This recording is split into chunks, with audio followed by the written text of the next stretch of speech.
Right now, we are in the second year of the Revised Common Lectionary, which is a 3-year cycle. Each year has a dedicated gospel passage. Year 1, Matthew. Year 2, Mark. Year 3, Luke. And the Gospel of John gets sprinkled throughout the rest of those.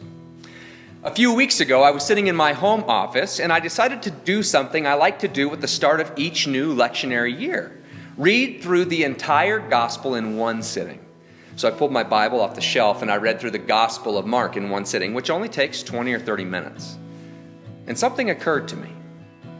You can't really get the point of Mark's Gospel if you're only willing to read 10 or so verses at a time. You need to read it in a single sitting. It's the only way you get the pace at which Mark moves, the unique characteristics of the way Mark tells the story, and it's the only way you really feel the weight of the Roman centurion's confession at the Gospel's climax.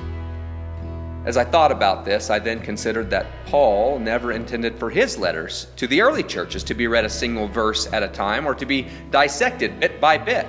I mean, if you wrote a letter to me, would you want me to just read the second sentence of the third paragraph and assume I now knew the whole point of your letter? No. You would want me to read the whole letter. But so often, that's what we do with Scripture.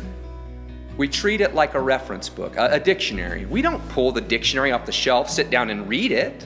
We pull it off the shelf to look up the thing we wanted to know, and then we put it back on the shelf. I suspect we do the same thing with the Bible. But what if there was another way? What if we could take some minor steps to try and read chunks of Scripture and not just a verse or two at a time?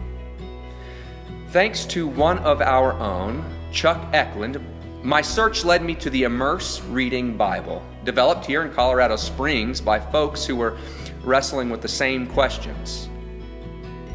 What they've done is create a streamlined, readable Bible that reads more like a book than a reference resource. No footnotes, no chapter verse references, a single column of text with the purpose that it would encourage the reading of chunks of Scripture and not just a few verses here or there.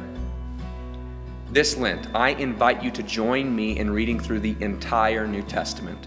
And as you read those swaths of Scripture, instead of Bible study, we're going to host a virtual book club on Sunday evenings at 5 p.m., inviting the group to engage and answer in 4 simple, open-ended questions.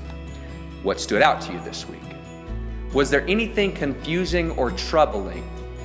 Did anything make you feel differently about God? How might this change the way we live? That's it.